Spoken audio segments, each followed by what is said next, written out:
Okay okay cool cool, உனக்கு பின்னாடி ஏதோ ஒரு சீக்ரெட் இருக்குன்னு தோணுச்சு, அது என்னன்னு தெரிஞ்சுக்கலாம்னு தான் கேட்டேன். அது ஏன் தப்பு தான், அதுக்காக நீ இவ்ளோ பெரிய ரீல் சுத்துவன்னு நான் நினைக்கவே இல்லை. பொண்ணுங்க கிட்ட இந்த மாதிரி பொய் சொல்லி தான் கரெக்ட் பண்றியா? என் லைஃப்ல உன்ன மாதிரி ஒருத்தரை நான் பார்த்ததே இல்லை என்று சொல்லிவிட்டு சட்டென அங்கிருந்து கிளம்பி விட்டார். சிவா அவளை இக்னோர் பண்ணிவிட்டு திரும்பலாம் என்று நினைக்கும் போது அவனுக்குள் ஒரு எண்ணம் பிளாஷ் ஆனது. தன்னிடம் இருந்த உட்டன் பாக்ஸை திறந்து பார்ப்பதற்கு இதுதான் சரியான நேரம் என்று நினைத்தார். நந்தினி சிவா கூறிய உண்மைகள் எதையும் நம்பாமல் அங்கிருந்து கிளம்பினார். சிவா தன்னிடம் இருந்த உட்டன் பாக்ஸை திறந்து பார்ப்பதற்கு இதுதான் சரியான நேரம் என்று நினைத்தார். யாரும் தன்னை பார்க்கவில்லை என்பதை உறுதிப்படுத்திக் கொண்டவன் அதை திறக்க தயாரானான். அதே நேரம் அவந்திகா அங்கே தனியாக அமர்ந்திருந்தார். சிவாவின் வீக்னஸ் அவந்திகா தான் என்பதை புரிந்து கொண்ட பிறகு தேவன் முகத்தில் ஒரு வெறித்தனமான புன்னகை தெரிந்தது. அவன் உடனே நந்தினிக்கு கால் செய்தான். அவள் காலை அட்டெண்ட் செய்ய, ஹலோ நந்தினி, எனக்கு அவந்திகாவோட அட்ரஸ் வேணும் என்று கேட்டான். இதுதான் நீ, இதை நீ கேட்காம இருந்திருந்தாதான் ஆச்சரியம் என்று சர்காஸ்டிக்காக சொன்னார். பிறகு என்கிட்ட அவளோட அட்ரஸ் கேட்கிற அளவுக்கு வந்துட்டியா என்று கேட்க தேவ் உடனே டோனை மாற்றிக்கொண்டு, யூ ஹவ் மிஸ்டேக்கன் மீ நாண்டி, நீ நினைக்கிற மாதிரி எல்லாம் இல்ல, நான் சொல்றத கொஞ்சம் கவனமா கேளு. நீ சிவாவையும் அவந்திகாவையும் பழி வாங்கணும்னு நினைக்கிறல்ல, அதுக்கு என்கிட்ட ஒரு பக்காவான பிளான் இருக்கு என்றார். ஒரு சிறிய கேப்பிற்கு பிறகு, நீ மட்டும் அவந்திகாவோட அட்ரஸ் கொடுத்தா ஒரே கல்லுல 2 மாங்காய் அடிக்கலாம் என்றார். அதை கேட்ட நந்தினி பிரைட் ஆகிவிட்டார். அப்படியா, அப்படி என்ன பிளான் என்று குரல் கேட்டது. ஆனால் இந்த குரல் நந்தினியுடையதல்ல. அந்த குரலை கேட்ட தேவ் ஷாக் ஆகிவிட்டான். அது ரேகாவின் குரல். நந்தினி இப்போது வீட்டில் தான் இருந்தார். லவுட் ஸ்பீக்கரில் தான் பேசிக் கொண்டிருந்தார். தேவ் சில செகண்ட் சைலண்டாக இருக்க ரேகா போனை எடுத்து, என்னாச்சு தேவ், ஏன் சைலண்டா இருக்க, சீக்கிரமா உன்னோட பிளான் என்னன்னு சொல்லு என்று பொறுமையின்றி கேட்டார். 2 பேருக்கும் சேர்த்தே சொல்றேன் ஆண்டி, சிவாவோட ஒரே பலவீனம் அந்த அவந்திகா தான். அவ தான் நம்ம ட்ரம்ப் கார்டு. அவ மட்டும் நம்ம கையில சிக்கிட்டானா சிவாவோட கேம் நம்ம கைக்கு வந்துடும். அவந்திகாவோட உயிரை காப்பாத்த அவன் நிச்சயமா நம்ம கிட்ட சரண்டர் ஆயிடுவான். அதுக்கப்புறம் நாம அவனை எப்படி வேணும்னாலும் ஆட்டி படைக்கலாம். ரொம்ப ஈஸியா அவனை இந்த உலகத்தை விட்டு அனுப்பிடலாம். அவன் அந்த அவந்திகாவுக்காக தன்னோட உயிரையே கூட கொடுப்பான் என்று சொல்லிவிட்டு வில்லத்தனமாக சிரித்தான். ரேகாவும் அவனுக்கு சப்போர்ட்டாக, சூப்பர் பிளான், இதெல்லாம் தள்ளி போடவே கூடாது, நான் இப்பவே அவளை என் வீட்டுக்கு கூப்பிடுறேன், அதுக்கப்புறம் நீ அவளை என்ன வேணுமோ பண்ணிக்கோ, எப்படியோ அவ எங்க லைஃப்ல இருந்து ஒழிஞ்சா போதும் என்றார். சூப்பர் ஆண்டி என்று சொல்லிவிட்டு போனை வைத்தவன் சில ரவுடிகளுக்கு போன் செய்து பேசினார். மறுபக்கம் சிவா தன் கையில் இருந்த உட்டன் பாக்ஸை திறப்பதை பற்றி யோசித்துக் கொண்டிருந்தார். அந்த பாக்ஸுக்குள் வெரி வெரி கான்பிடென்ஷியல் மேட்டர் இருப்பதால் அதை ரகசியமாகத்தான் ஓபன் செய்ய வேண்டும். அவந்திகா இருக்கும்போது அதை திறந்து பார்க்க முடியாது. அதனால் இதைவிட வேறு சரியான சந்தர்ப்பம் கிடைக்காது என்று நினைத்தவன் ஒரு சில செகண்ட்ஸ் யோசித்தான். உட்டன் பாக்ஸை கையில் எடுத்து பார்த்தான். அந்த பாக்ஸுக்கு மேல் ஒரு லோகோ இருந்தது. அது சிவாவின் மிலிட்டரி டீமின் பெயர் IEQ என்று பொறிக்கப்பட்டு இருந்தது. IEQ என்றால் இந்தியன் எனிமி குவெஸ்ட் என்று அர்த்தம்.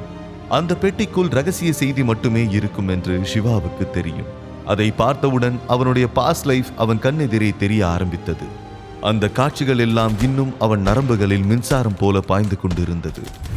3 வருடங்களுக்கு முன் அவன் IEQ டீமின் கமாண்டோவாக இருந்தான். அந்த டீமின் பெயரை கேட்டாலே எதிரிகளின் ஆன்மா கூட நடுங்கும் அளவுக்கு சிவாவின் டீம் இருந்தது. நாட்டுக்காக போராடி பல வார்களில் வெற்றி பெற்ற சிறப்பான டீமாக அது இருந்தது. இந்தியாவுக்குள் மட்டுமின்றி உலகம் முழுக்க அந்த டீம் சிறப்பாக செயல்பட்டது. ஒரு முறை மிகப்பெரிய ஆர்மி போர்ஸ் இந்தியாவின் பார்டரை அட்டாக் செய்ய ஆரம்பித்து விட்டது. எங்கு பார்த்தாலும் டெட் பாடிஸின் குவியலாக இருந்தது. பங்கர்கள் எரிந்து கொண்டிருந்தது. புல்லட் சவுண்ட் அந்த இடம் முழுக்க எதிரொலித்தது. காற்று முழுவதும் மரண ஓலம் கேட்டது. தரையெல்லாம் தியாகிகளின் இரத்தத்தால் சிவந்து போகிறது. ஒரு கட்டத்தில் எதிரிகளை சமாளிப்பது சாத்தியமில்லை என்ற அளவுக்கு நிலைமை கைமீற ஆரம்பித்து விட்டது. அப்போதுதான் IEQ களத்தில் இறங்கியது. அதில் வெறும் 100 துணிச்சலான வீரர்கள் மட்டுமே இருந்தார்கள். ஆனால் ஒவ்வொருவரும் 100 பேருக்கு சமமாக இருந்தார்கள். துணிச்சலுக்கும் வீரத்திற்கும் அவர்களுக்கு நிகராக யாருமே இருக்க முடியாது. சிவாதான் அந்த டீமை வழி நடத்தினார். 10,000 சோல்ஜர்களை கொண்ட எதிரிகளின் டீமை தோற்கடித்து இந்திய எல்லையை சிறப்பாக மீட்டெடுத்தார். ஆனால் அந்த இடத்தில் என்ன நடக்கிறது என்று யாராலும் பார்க்க முடியவில்லை.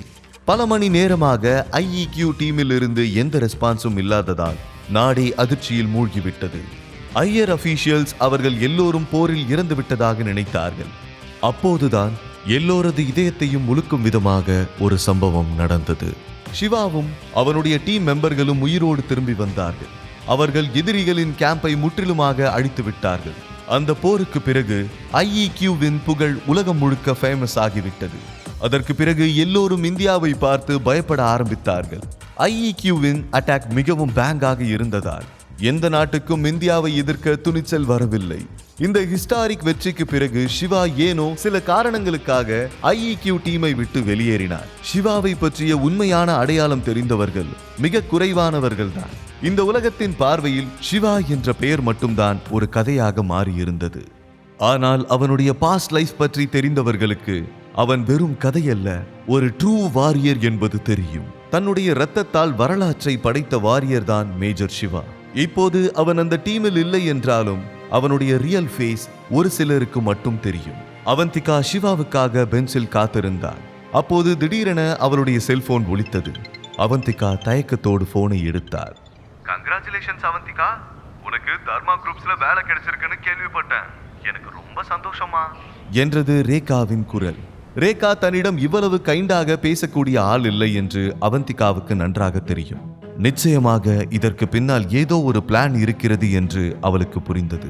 ரேகாவுக்கு தேவை ஏற்படும் போது அவந்திகாவை பயன்படுத்திக் கொள்ள இது போன்ற அன்பான வார்த்தைகளையே ஆயுதமாக பயன்படுத்துவது அவளுடைய வழக்கம். உங்களுக்கு என்ன வேணுமோ நேரடியா கேளுங்க சித்தி என்றார். நிச்சயமாக ரேகா அவளை கங்க்ராச்சுலேட் செய்வதற்காக கூப்பிடவில்லை என்று அவளுக்கு தெரியும். ஏன் அவந்திகா இப்படிலாம் பேசுற?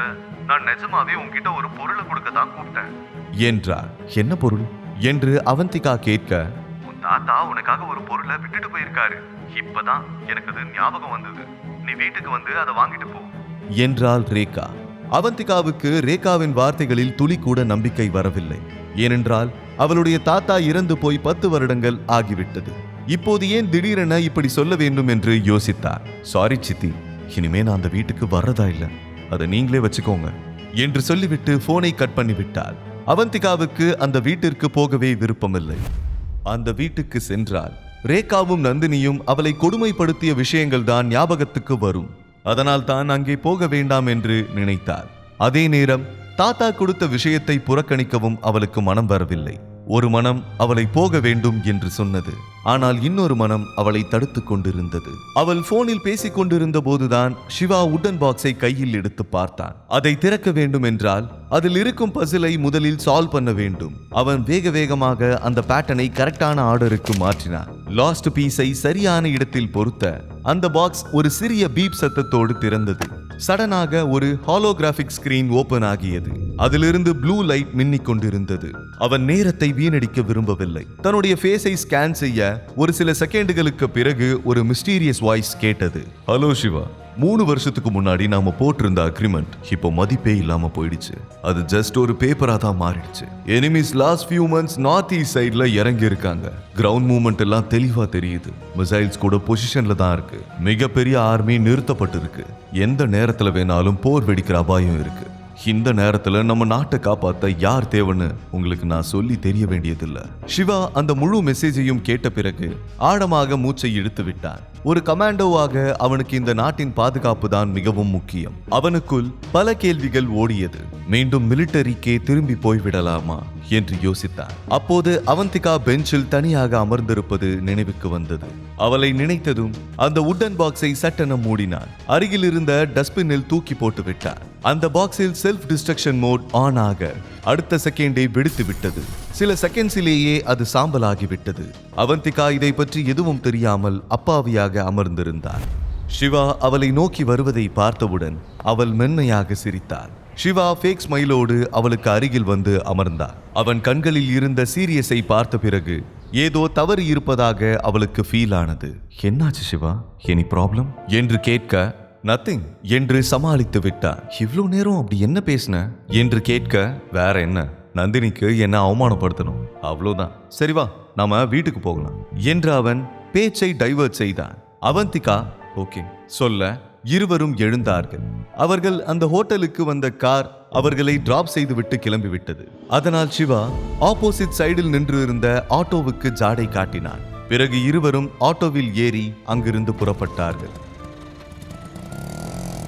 அவந்திகா ஆட்டோவில் போகும் வரை ஏதோ ஒரு யோசனையில் மூழ்கி இருப்பதை அவன் கவனித்தான்.